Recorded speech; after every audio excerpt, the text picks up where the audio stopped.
hours of the regular show on terrestrial radio, and you wanted a little bit more, so that's why you found the Gun Talk After Show podcast, where we saved all the best things that we can't say on regular radio. Now here's Tom, Michelle, and Jim for the Gun Talk After Show. All right, it's the after show where we gather to talk about all sorts of things, sometimes even including guns. We have Jim Kinsey over there, and Michelle Cleland has joined us after, 2 weeks off? It just seems like a month. Yeah, that's what I get. Man, the callers, too. I appreciate that. Yeah? The callers missed you, too, huh? Yes. Oh, no, not that Tom didn't do a good job. Like I said, making Tom feel bad. No. Well, his nickname's not Michelle. Yeah, that's right. If that tells you anything. When he answers the phone, they go, oh. Oh, you're not Michelle. You're not Michelle. No, she does a wonderful job. Yeah, she does. Oh, my goodness. No. Well, I think you wanted to bring Anna in to be a part of your team when she was going through the whole shotgun thing. Right. Yeah, I thought maybe she needed a job. She was right on. Yeah. Gauge, do it right, get the reloader, and make it comfortable for the woman. Get it cut down where it needs to be. Fits everything. We talk about that so many times. The whole deal. Exactly right. Yeah. Well, look, we've got some people who have been on hold, so let's see what we can do here. Let's see. I want to go to Frank, who's on line 3 with us out of Arnett, Oklahoma. Hey, Frank, thank you so much for your patience. You're welcome. Certainly. So what, you understand you got your approval for your silencer. Now, do you have any silencers yet? What I'm saying is I got them approved to pick them up. Oh, so you're ready to go. I've got 3 of them Yeah. to pick up. Nice. And I talked to one place. I went through silencer shops, so where I'm picking them up is not the same place that was close by to me that had been selling them, and I stopped in there. But they're not really what I call true gunsmiths. They got a machine shop. When he told me he couldn't do my Mini 14s that aren't threaded and stuff, that told me he wasn't a true gunsmith in my book. Okay. And, so what do you want to have done? Now, are you going to have these barrels threaded for these silencers? yes. Okay. I've got like a Savage Model 12 bench rest that's not threaded. And what I want to know is, how do you find somebody or is there some place that gives a rating kind of like some of these other deals on home repair on or finding gunsmiths that know what they're doing? An Angie's List for gun businesses. Yeah. Yeah, that's what I was trying to think of. Yeah. Huh. Well, Michelle, as somebody in the biz, how should somebody find a reputable gunsmith? Because it's a really good question. Yeah, I guess what I would start with doing is finding out if there are any stores that have a local gunsmith maybe in them that you could possibly see some of their work, or just get out there at some of the different local clubs and see who people are using and what kind of experience they've had. I mean, it's hard to know whether or not they're reputable until you get out there and actually start testing the reputation. So that's where I would go. How far? Frank, help me. How far is Arnett from, say, Tulsa? Where in Oklahoma are you? I'm in the northwest corner. Tulsa is on the opposite corner of the state. Oklahoma City.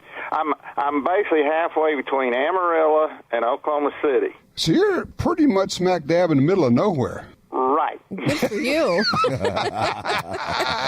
I'm envious. Well, put it this way: my closest neighbor's a mile away.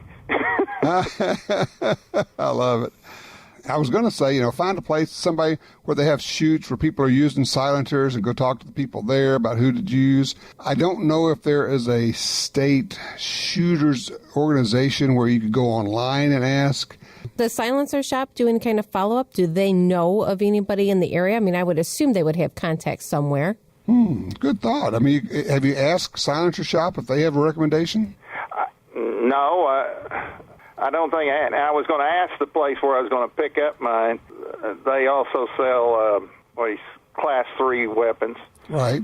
And they may have their own shop too. When I tried to call them yesterday after they'd left me a message to pick them up, it was too late. They were closed. Yeah. But I don't think just anybody But, you know, I think you're onto something. I think maybe, Michelle, you're right. I would check with the place where you're actually getting the silencers. If they have a shop, if they have a gunsmith there and they're, putting on, if they're selling a lot of silencers, chances are they're installing silencers and they're thread and barrels. And they're good at it. Okay. It's one of those deals that it's not difficult to do. You just want somebody who has done a number of them so that they can get it right. Because it's not hard to do, but it's also easy to do it badly, if that makes any sense. Now, this one place, they said like my Model 12, it'd be $155. Does that sound about typical price? I don't know what it's going for. It doesn't sound... I don't know, Michelle, for thread and a barrel, that may even sound just a little high, but yeah. I haven't had it done. But like you said, I hadn't had it done, so I wasn't sure if I was off base. I don't know, but, I would go back. I would start tomorrow with the place where you're going to get the silencers and say, look, do you guys thread barrels? Do you do a lot of it? And if they say yes and yes, I would just take my rifles, my guns over there and have them do it. And ask them if they do all my guns instead of having to. Yes. Now I know in Tulsa I had a trigger replaced in a 700 on that recall, and if nobody else can do it, I can call them, see if they do my Mini 14, Mini 30s, and I can take them over there the next time there's a big gun show. Yeah, exactly. But, you'll be able to find someplace. You get it done. But look, congratulations on waiting. How long did it take for you to get the approval on the silencers? I did whatever it was, the week and a half before the deadline, okay. and they called me, left a message. I discovered it on my phone, and one I don't use a lot, and I think it's been about a week ago. You've been waiting about a year then. Right. Yep, that sounds about right. Well, look, congratulations, and I appreciate it, and I know you can find a gunsmith to get that done. Thank you for the call, sir. Let's talk with Jack on line 2. Jack, I understand that you had somebody shoot right next to you too, huh? That's right, Tom, and it happened a long time ago. I was about 18 years old, and I went dove hunting with a friend of mine, and we were walking side by side down going to a sunflower field, and all of a sudden, his gun went off, dust flew up right at my feet, and I turned to him because I was getting ready to give him a piece of my mind, and he said, look, and pointed down in a biggest rattlesnake I've ever seen in my life. And I tell you, that it was something else. He said it was just fixing to strike me. Holy cow. And so that was my one and only time when somebody shot next to me like that, unexpected, but I was glad he did. And I just wanted to share that story with you. So I didn't mind the noise or the dust or anything, but that day I was so shook up I couldn't even hunt doves after seeing that. Go buy him an RC Cola.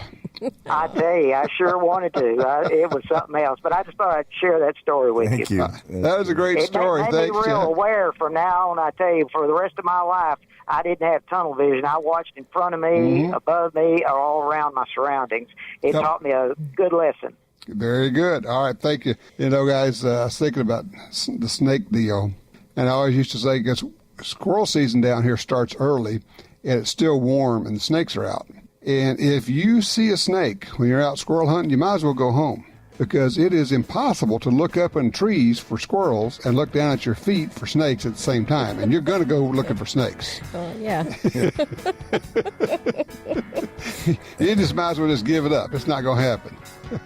Hey, let's take a quick break here. I want to come back, and then I know Michelle's got some stuff to tell us, because she's been out gathering information, I'm sure, doing crack research while she's away. We'll be back in 60 seconds.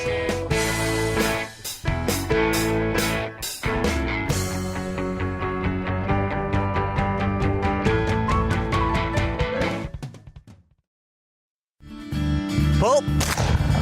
August is National Shooting Sports Month, and you can celebrate it many ways. Find an event near you and take your friends. Cash in on the deals and discounts retailers are offering this month. Gun stores and ranges can host events. You can introduce friends and family to shooting. Get involved to help the shooting sports and the Second Amendment. To find an event, a shoot, or how to participate, visit shootingsportsmonth.org. Pull. attacks happen every day. How will you react? See real people put into real-life criminal attack situations on First Person Defender. Discover what works and what doesn't. Kidnapping, ATM robbery, home invasion, and other attacks. Learn how to save your life and the lives of your family. Get the entire first season on DVD at shopguntalk.com. Get prepared. Shopguntalk.com.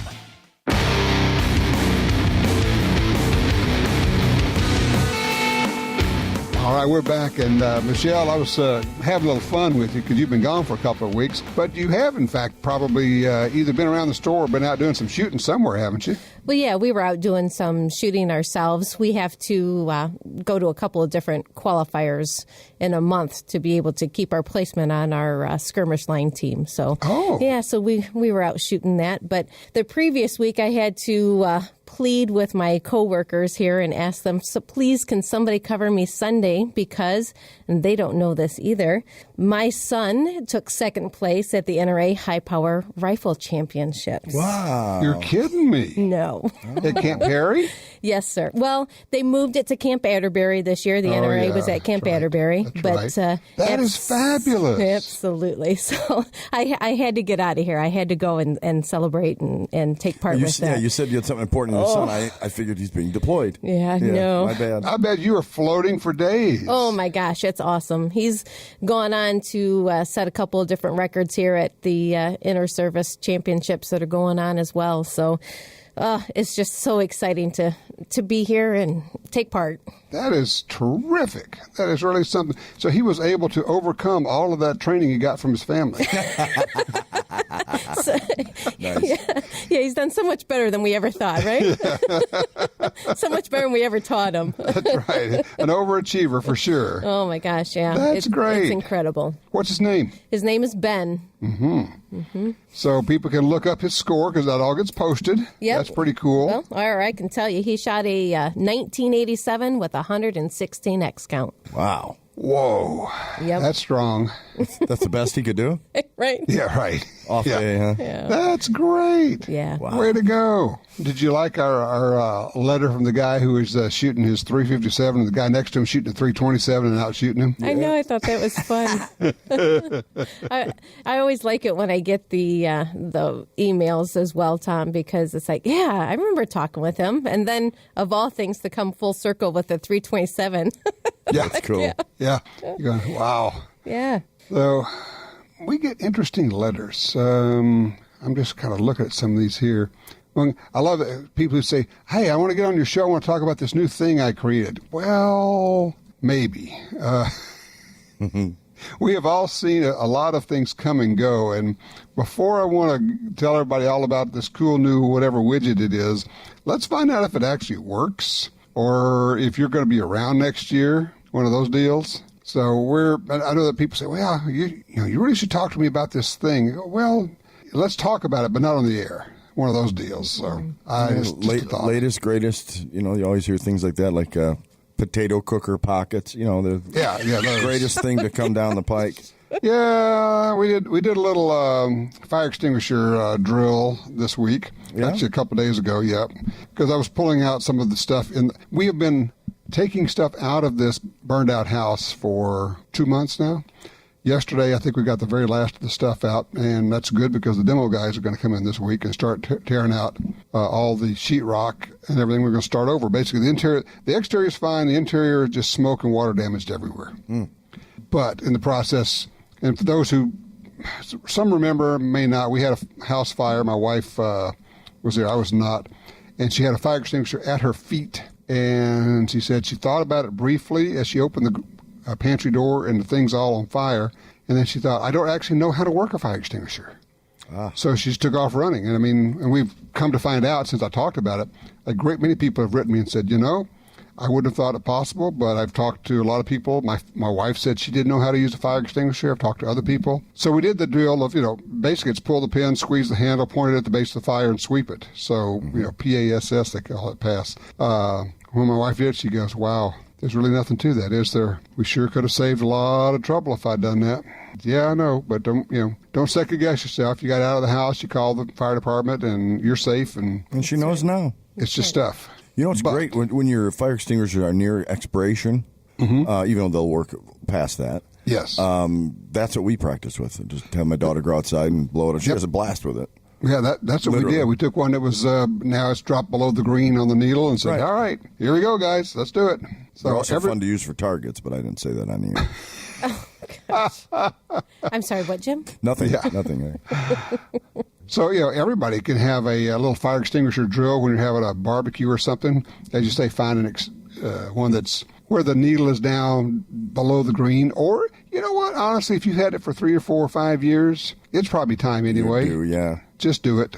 It's a few dollars to get you a new one. And I am here to tell you that the difference it can make is huge. We're hoping to be back in the house by Christmas, just to give you an idea of the scope of this thing. And they have them like Sam's has them for 2-packs. Yes, and they're relatively affordable. They're not too bad. They're not crazy expensive. If you say, okay, I'm going to buy a 2-pack every 5 years, so you got like 27 cents a month into these things or something like that. It's crazy cheap. A lot cheaper than your deductible. Yeah, and not to mention being out of your house for months and all the other stuff that wasn't salvageable or say you couldn't save it. A lot of stuff, not a lot of stuff burned, but an awful lot of stuff is not recoverable because of smoke or water. Oh, what's a little wicker furniture with smoke damage? Yeah, you can clean that. Or electronics. Oh, yeah. The smoke gets in there and eats them up. I found out something interesting. The smoke is corrosive. And like light fixtures, doorknobs, hinges, all rusting like crazy. Yep. And that's not just fire smoke. Years ago, I went to work for a studio and they had a piece of gear break, and I took it to a repairman, and he says, "Did you guys have a fire at the studio?" I'm like, "No, why?" He goes, "His stuff's caked." I'm like, "Well, the owner smokes cigarettes in the studio." Yeah. And I'm not a cigarette smoker anyway, but that right there was my policy for, one day when I have my own place, nobody's smoking anywhere. Nobody's smoking in your studio. Nope. And just kept with it because it tears it up. Something else that is corrosive like that, not that you would have it, where you live, but chlorine. If you have a room off of a pool where you keep your chlorine, oh yeah, the gas it gives off will eat up metal. Yeah. So I would assume the same way with any kind of spa, right? Any kind of hot tub or? Well, a lot of hot tubs use bromine instead of chlorine. I don't know. I'm not a spa guy. What can I tell you? Oh, jeez. Yeah, he also shoots left-handed. My idea of a spa is kind of like in was it Major League, where they get the tub and put an outboard motor on it and run it.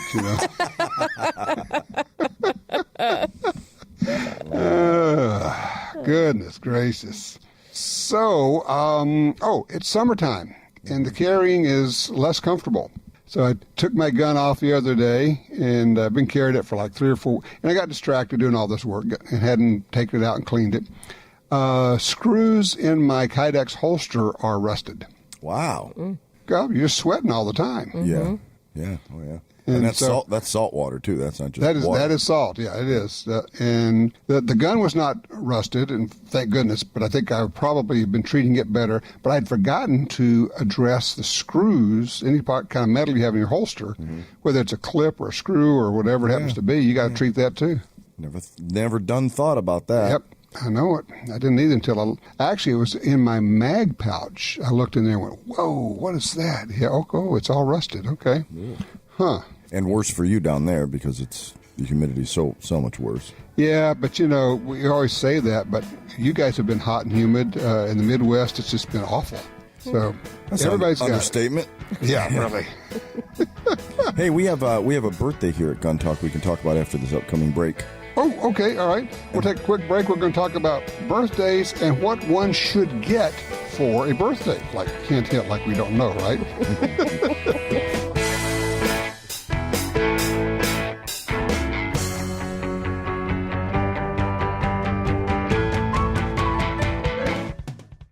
If you're like me, you don't have money to burn, but you still want to buy guns, ammo, and accessories.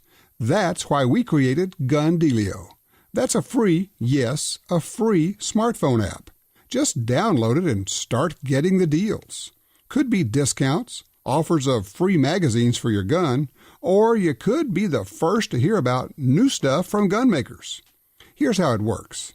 With GunDealio on your phone, you get alerts when you enter a gun store. Special deals, you don't have to do a thing. It'll do a lot of other cool things, like let you watch gun videos and listen to Gun Talk podcast. Plus, check it anytime for hundreds of deals and offers. Getting more while spending less. Smart, huh? GunDealio. Made in America. Gluten-free. At the App Store and Google Play or GunDealio.com.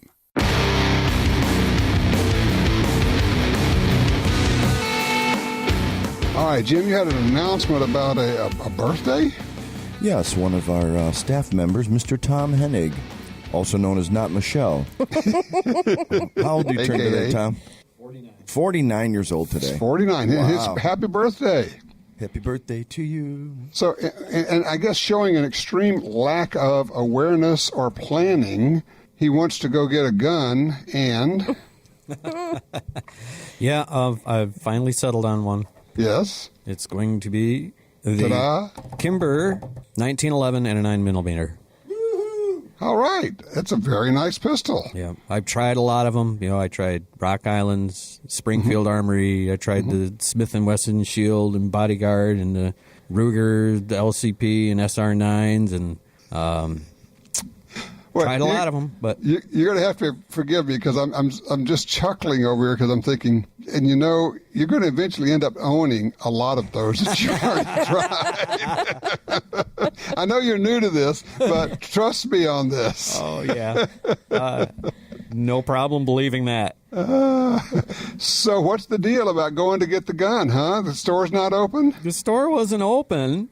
But I didn't want to buy it somewhere else because I thought it would be rude to show up here and say, I got a new gun. Oh, where'd you get it? Oh, you might have heard of it. This little place called Not Your Store. Well, yeah, purchased by Not Michelle. So, all right, so you go to Cleveland's and they're not open, And right? they weren't open. No. Okay. But Michelle So it's almost like, don't you know somebody, man?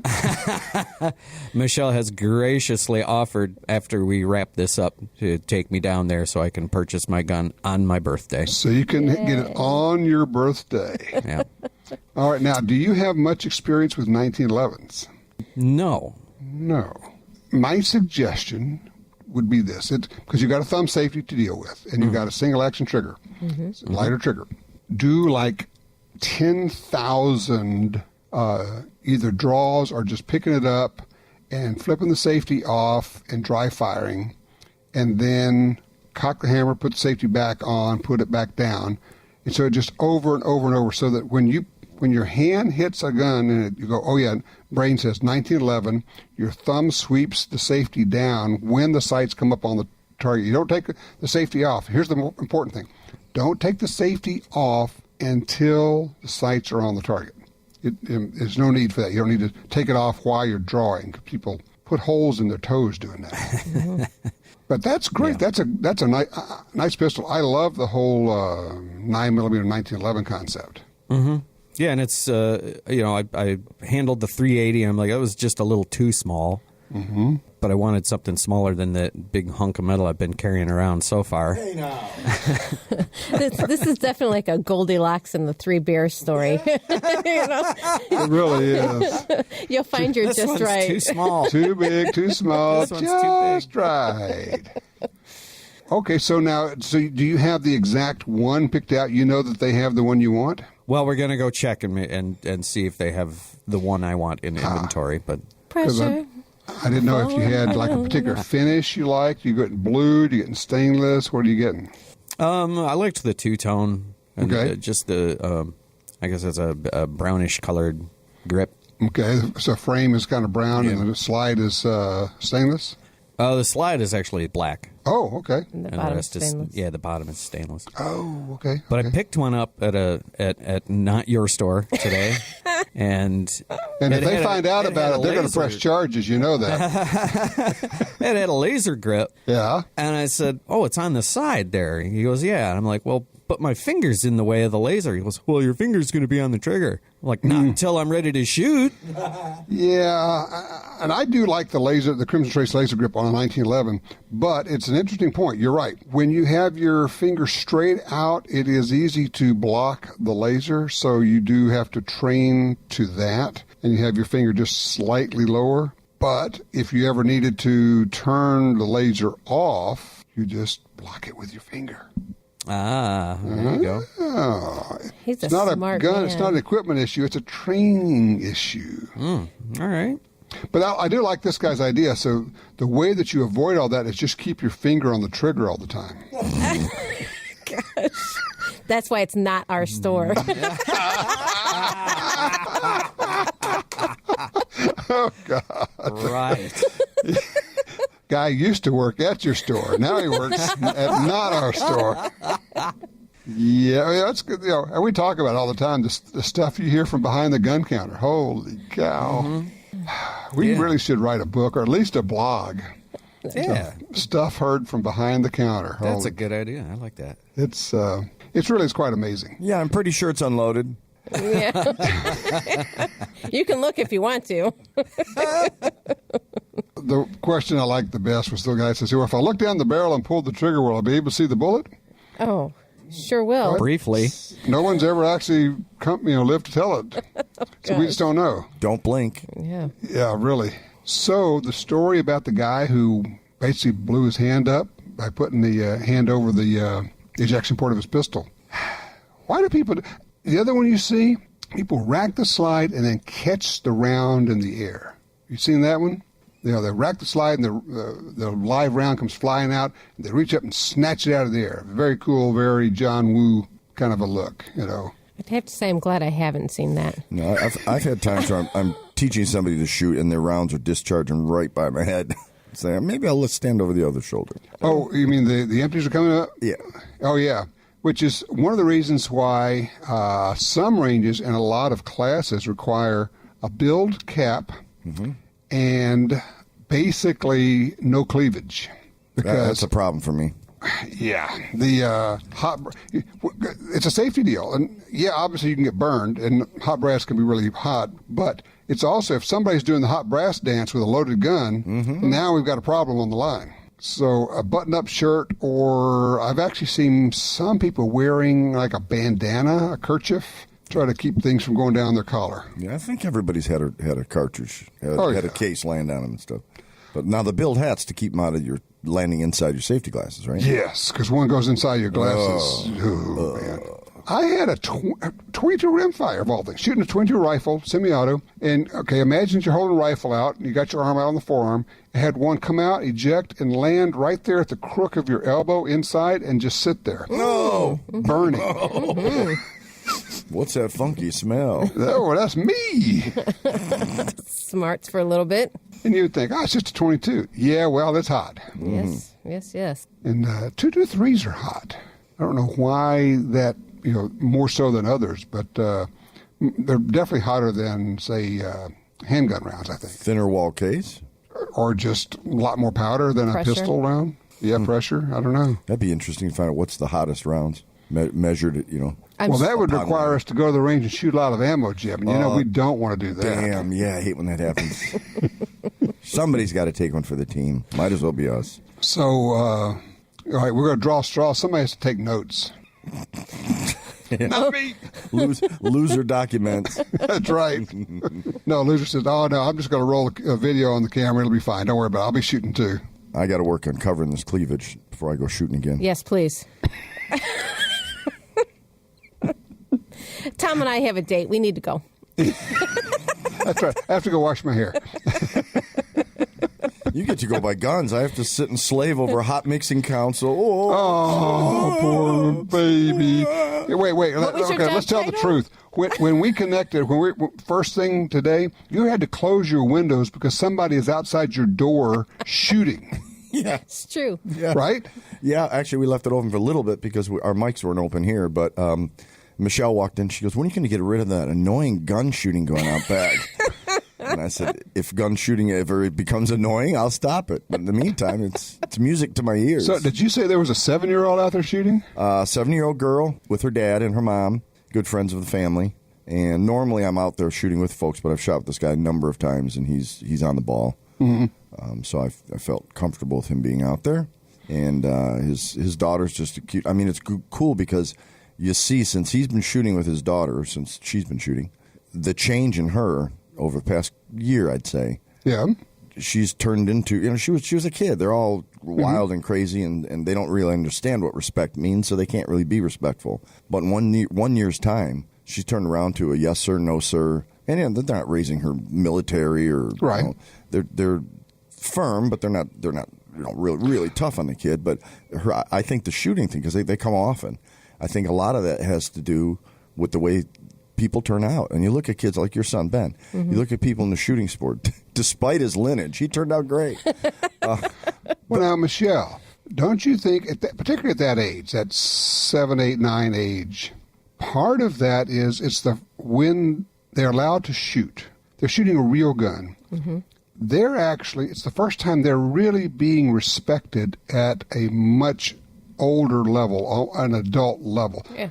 You have a firearm. We're letting you do this with supervision, but now they're getting respect that they've never had before. And a lot of kids just rise to that. Absolutely. And, really you're yourself at that moment. So the athlete that you are at that time, and you're your only source of improvement. So you either choose to listen or you don't, which means you either get to further train or you don't. Right. I mean, in the gun world, that's kind of what that comes down to. So, I think it is, yes, you can see the demolition that a firearm will do. And you do. You have that respect for the tool. And it's like, okay, this is serious. Something bad can happen if something goes down. And, you got to treat it as if. So I think it's awesome. It's awesome to see that growth. It's great to see that respect. Yep. Yeah, and the discipline. It all comes right together. And I can't think of anybody I know that's had their kids in shooting sports that their kids have turned out to be monsters. None of them. Right. They're all decent human beings, contributing members to society as they get older. I just haven't. I'm sure they're out there. I just haven't seen them. Well, and there's so many more eyes on them because of the ages that they are. I mean, when we went to the national ranges for the first time, our son was 5. They're like, what? Yeah. He's coming here and he knows what he's doing. And everybody relaxed once they saw, hey, this kid knows what he's doing. Right. Well, wait, do you mean he was shooting at age 5? Oh, yeah, we had our kids out shooting at 5. At the national matches? Yeah, black powder. All right. I like it. Yep. Yeah, from very young age, our kids were out there. That's terrific. Took a little step stool right out to the bench because, they were too little. Too little to reach the bench. Need a booster seat. Yep. So build a little bench down off of the bench for their equipment to sit on, and absolutely. So she taught them how to shoot. Now she's got to chop her own firewood because they're never home. That's right. Rotten kids. Had to go on and be successful. That's right. Man, like I raised you like that. That's right. Mama needs firewood. Get back here. Do as I do, not as I say. Oh, no, wait a minute. Couldn't be more proud. That's awesome. Well, that is wonderful. Congratulations. Well, thank you. And please pass that along to Ben for us. I will do that. All righty. All right. Well, I'm just thinking about, what we should do this week. Shoot. It's the beginning of National Shooting Sports Yay. Week. We should take people out shooting. Hey, Tom Hennig. Yeah. You want to go shoot a Kimber 9? I'd love to. Yay! We have to wait until tomorrow. Range didn't open today, man. We're not opening the range for you. Well, you can buy a gun, but whatever you do, don't give him any ammo.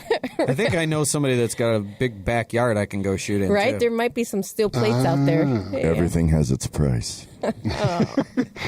Shoot on the Kinsey ring. And the amazing part is Jim lives right in the middle of the city, and people just come over to his house and shoot. It's pretty cool. Yeah, but you do have that alley behind the house. So. Yeah, the officials don't like it, and nobody's ever stolen any of our cars, though. Yeah, that's true. They're riddled with wounds from the range. So, is that a backstop? Well, yeah, it used to be a dumpster, right. but it works really well. Used to be stuck in the mud, but...